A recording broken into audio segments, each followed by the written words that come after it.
నమస్తే. శ్రీమాత్రే నమః, శ్రీ కృష్ణాయ నమః. భక్తి ఛానల్ ప్రేక్షకులకు స్వాగతం. మనకి ప్రతిసారి చెప్పుకుంటూ ఉంటాం, యోగాల గురించి చెప్తూ ఉంటాను. అయితే ఈ యోగాలంటే ఏమిటి? అసలు యోగం అంటే ఏంటి? అంటే గనక యోగము అంటే కలిసి రావడము, అదృష్టము. అంటే మనకి అనుకున్నది అనుకున్నట్టు ఈ సమయంలో జరిగేందుకు కొన్ని కొన్ని గ్రహాలు మనకి అనుకూలమైన స్థానానికి వెళ్తూ ఉంటాయి. ఆ వెళ్ళే పరిక్రమలో ఇన్నాళ్ళు మనం బాధపడుతుంటాం. మేషాది ద్వాదశ రాశుల వారందరూ కూడా కొన్ని కొన్ని సందర్భాలలో విపరీతమైన బాధలు, కష్టాలు, నష్టాలు ఇలాంటివి అనుభవిస్తూ ఉంటారు. అయితే ఈ యోగాలు వచ్చే సమయానికి మనకి ఆ కష్టాల నుంచి కాస్త మంచి జరిగే అవకాశం కనబడుతుంటుంది.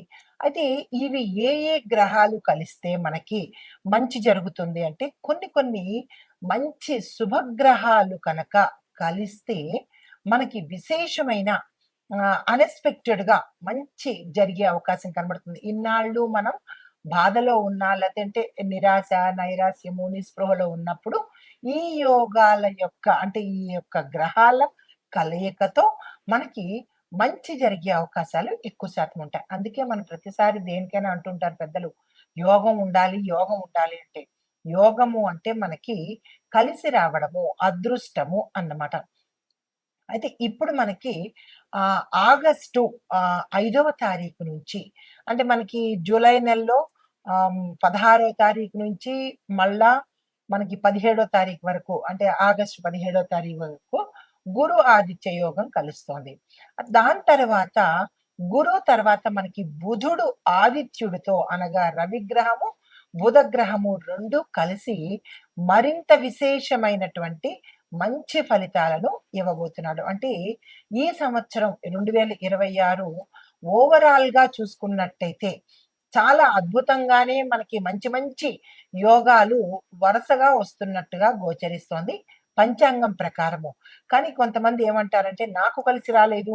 నువ్వు చెప్పిందంతా వృధా" అని పండితులను విమర్శించడం చాలా అలవాటైపోయింది. ఇది మీ ఒక్కరి పేరు చెప్పో, లేదా పలానా వారి పేరు చెప్పో మీకు అద్భుతంగా ఉంటుంది అని చెప్పడం కాదు. పంచాంగం ప్రకారము చెప్పే మాటలు తప్ప ఎవరి సృష్టి కాదు, ఎవరి సొంత పైత్యము కాదు.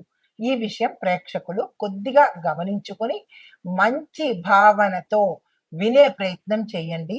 జ్యోతిష పండితులను తోలనాడడం కానీ, అసభ్యమైనటువంటి మెసేజ్‌లు పెట్టటం కానీ, కామెంట్స్ పెట్టడం కానీ ఇలాంటివి మానుకుంటే ఈ యోగాలు మనకి ఇంకా ఎక్కువగా కలిసి వచ్చే అవకాశం ఉంటుంది. ఇష్టమైతే వినండి. లేదు అంటే కనుక ఆహ్, ఆపేసుకుంటే మంచిది. కానీ శాస్త్రాన్ని దుయ్యబట్టడం చేసినట్టయితే కనుక కొద్దిగా ఇబ్బందులు పడే ఎంత యోగాలు కలిసినప్పటికీ కూడా మనము ఇబ్బంది పాలయ్యే అవకాశం ఉంటుంది. కాబట్టి భక్తి ప్రేక్షకులు భక్తి మార్గంతోనే ఈ జ్యోతిష్యులు చెప్పినది ఏదైనా వినే ప్రయత్నం చేయండి. ఆచరించడం మీ ఇష్టము. అయితే మనకి ఆగస్టు 5వ తారీఖు నుంచి మళ్ళా ఆగస్టు 17వ తారీఖు వరకు బుధాదిత్య యోగం అనేది కలిసి వస్తుందనమాట.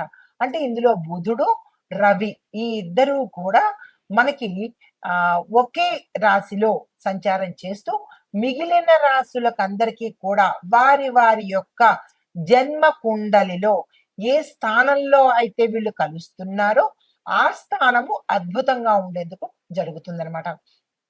అయితే ఇక్కడ మనం ఏం చేస్తామంటే ఈ యొక్క బుధాదిత్య యోగంలో 12 రాశుల వాళ్ళకి ఏ ఏ రంగంలో ఎలా ఉండబోతోంది అని నేను ప్రతిసారి చెప్పినప్పుడు ఉద్యోగము, వ్యాపారము, రాజకీయము, వ్యవసాయము, వాతావరణము ఇలా ప్రతి ఒక్కళ్ళకి కూడా నేను టచ్ చేస్తూ ఎవరెవరికి ఎలా ఉండబోతోందో అనేది సవివరంగా నేను మీకు తెలియచేసుకుంటున్నాను. అదే పరిక్రమలో ఈసారి బుధాదిత్య యోగంలో 12 రాశుల వాళ్ళకి అందులోనూ విద్యార్థుల దగ్గర నుంచి ప్రతి ఒక్కళ్ళకు, స్త్రీలకు అందరికీ కూడా నేను ఒక్కొక్కటి వివరంగా చెప్తాను. చాలా మందికి పురుషులకేనా జాతకము అని అనుకుంటారు. తప్పు. అంటే మనము జెండర్ లేకుండా చెప్తారు. ఇప్పుడు మనకి పంచాంగంలో కూడా స్త్రీలు, పురుషులు అనేది ప్రస్తావన ఉన్నప్పటికీ సామాన్యంగా ఆ రాశిలో ఉండే ప్రతి ఒక్కళ్ళకి అన్నీ అన్వయించబడతాయి అనేది చెప్పదగినటువంటి విషయం అన్నమాట. అయితే ఇప్పుడు మనము మేషాది ద్వాదశ రాశుల వారికి ఈ బుధాదిత్య యోగంలో ఈ పీరియడ్‌లో ఎలా ఉండబోతోంది? ఎవరెవరికి మంచి జరగబోతోంది అనే అంశాలు మీకు ప్రతి ఒక్కటి సవినయంగా, సవివరంగా తెలియచేసుకుంటాను. తదుపరి రాశి కుంభరాశి. ఈ రాశి వారికి ఈ బుధాదిత్య యోగ ప్రభావము కొ సూర్యుడి యొక్క, బుధుడి యొక్క ప్రభావం వల్ల కొత్త కొత్త ఆలోచనలు, సాంకేతిక జ్ఞానము, సామాజిక సంబంధాలు, భవిష్యత్ ప్రణాళికలు బలపడేందుకు అవకాశాలు కనబడుతున్నాయి. ఆధునిక రంగాలలో టెక్నాలజీ, పరిశోధన, సేవా కార్యక్రమంలో ఉన్నవారికి మంచి మంచి అవకాశాలొస్తాయి. మీ యొక్క ఆలోచనలను అమలు పరచవలసినటువంటి సమయం ఇది. ఇంకా దేశ ఆర్థిక, రాజకీయ, రక్షణ, న్యాయ, సామాజిక, వాతావరణ పరిస్థితులు చూసినట్టయితే గనక ఆర్థిక రంగంలో డిజిటల్ ఆర్థిక వ్యవస్థ, సాంకేతిక రంగము, కొత్త ఆవిష్కరణలకు ప్రాధాన్యత పెరిగే అవకాశం కనబడుతోంది. రాజకీయంగా చూసినట్టయితే కనుక యువత, సాంకేతికత, సామాజిక మార్పులకు సంబంధించిన అంశాలు చర్చకు దారి తీయవచ్చు. రక్షణ రంగంలో అంతరిక్షము, సైబర్ సెక్యూరిటీ, ఆధునిక సాంకేతికతకు ప్రాధాన్యం పెరిగే అవకాశం కనబడుతోంది. న్యాయ రంగంలో చూసినట్టయితే కనుక డిజిటల్ చట్టాలు, సాంకేతిక అంశాలు కీలకంగా మారే అవకాశం కనబడుతోంది. ఇంకా వాతావరణ పరంగా చూసినట్టయితే కనుక కాలుష్యము, పర్యావరణ పరిరక్షణ, ప్రకృతి వనరుల మీద దృష్టి పెట్టవలసిన అవసరము ఈ సమయంలో ఉండబోతోంది. అయితే ఈ రాశిలో ఉండే విద్యార్థులకు చూసుకున్నట్టయితే కనుక కొత్త విషయాలు నేర్చుకోవడానికి ఆసక్తి పెరిగేందుకు అవకాశం కనబడుతోంది. కంప్యూటర్, ఇంజినీరింగ్, ఏఐ, సైన్స్, పరిశోధన ఈ రంగాల్లో ఉన్న వాళ్ళకు మంచి అవకాశాలొస్తాయి. ఉన్నత విద్య, విదేశీ విద్యా ప్రయత్నాలు ఎవరైతే చేసుకుంటున్నారో వాళ్ళకి ఈ సమయం అనుకూలంగా ఉండబోతోంది. పోటీ పరీక్షలకు మీరు కొత్త వ్యూహాలతో కనుక సిద్ధమైతే సక్సెస్ సాధించే అవకాశం ఉంది. అయితే ఇక్కడ ఒక సలహా ఏంటంటే ఒకేసారి అనేక పనులు కాకుండా ముఖ్యమైన పనులు మాత్రమే మీరు తీసుకోవాల్సిన పరిస్థితి. దాని మీదే లక్ష్యం మీద దృష్టి పెట్టాల్సిన పరిస్థితి. ఇంకా ఉద్యోగస్తులకు చూసుకున్నట్టయితే గనక ఉద్యోగంలో కొత్త కొత్త అవకాశాలొస్తాయి. స్థాన చలనాలు ఉన్నాయి. ఉన్న ప్రదేశం నుంచి వేరే ప్రదేశానికి, ఉన్న స్థానం నుంచి వేరే స్థానానికి మా మారే అవకాశం కనబడుతోంది. కొత్త బాధ్యతలు కూడా తీసుకునేందుకు అవకాశం ఉంది. మీ సాంకేతిక నైపుణ్యాలకు గుర్తింపు లభిస్తుంది. మీ సంస్థలో మీ ఆలోచనకు విలువ పెరిగే అవకాశం కనబడుతోంది. ఉద్యోగంలో మార్పు కోరుకునే వారికి ఇది అత్యద్భుతమైన సమయము. మీరు మీ యొక్క ఆలోచన పరిధిని బట్టి వేరే రంగాలకు మారవచ్చు. అయితే మీకు అనుకూలమైన రంగాలు ఐటీ, టెక్నాలజీ, పరిశోధన, కమ్యూనికేషను, సామాజిక సేవా రంగాలు. ఈ రంగాల్లో కనుక మీరు మారాలనుకుంటే ఇది మంచి సమయము. వ్యాపారస్తులు చూసుకున్నట్టయితే గనక కొత్త కొత్త వ్యాపారాలు, కొత్త ఆలోచనలకి ఇది అద్భుతమైన సమయము. ఆన్‌లైన్ వ్యాపారము, టెక్నాలజీ అంటే టెక్నికల్‌గా ఆధారిత వ్యాపారాలు చేసినట్టయితే గనక విశేషమైన లాభాలొచ్చే అవకాశం ఉంది. కొత్త భాగస్వామ్యాలు కూడా ఏర్పడే అవకాశం గోచరిస్తున్నది. పెట్టుబడుల విషయంలో దీర్ఘకాలిక ప్రణాళికలే మీకు సక్సెస్ ఇచ్చే అవకాశం కనబడుతోంది. కుటుంబ పరంగా చూసుకున్నట్టయితే గనక కొత్త కొత్త ఆలోచనలొస్తాయి. మార్పుల మీద చర్చలు జరగడం కూడా ఇక్కడ మనం గోచరిస్తోంది. స్నేహితులు, బంధువుల యొక్క సహాయ సహకారము కనబడుతోంది.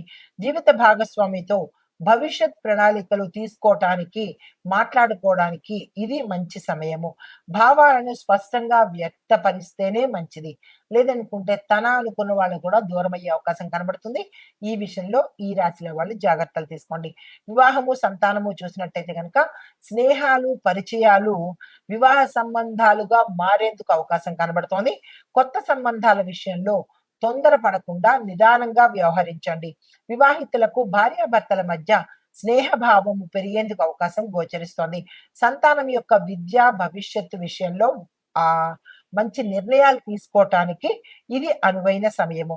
వ్యవసాయ రంగంలో చూసినట్టయితే గనక కొత్త వ్యవసాయ పద్ధతులను అవలంబించినట్టయితే అంటే టెక్నికల్‌గా, సాంకేతికంగా కానీ మీరు వ్యవసాయం చేసినట్టయితే మంచి లాభాలొచ్చే అవకాశం కనబడుతోంది.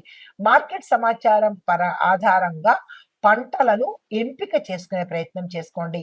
అంటే ఇప్పుడు ట్రెండ్ ఏదుందో దాని ప్రకారంగా మీరు పంటలు వేసినట్టయితే లాభాలొచ్చే అవకాశం కనబడుతోంది. కొత్త వ్యవసాయ పరికరాలు కూడా మీకు ఉపయోగపడవచ్చు.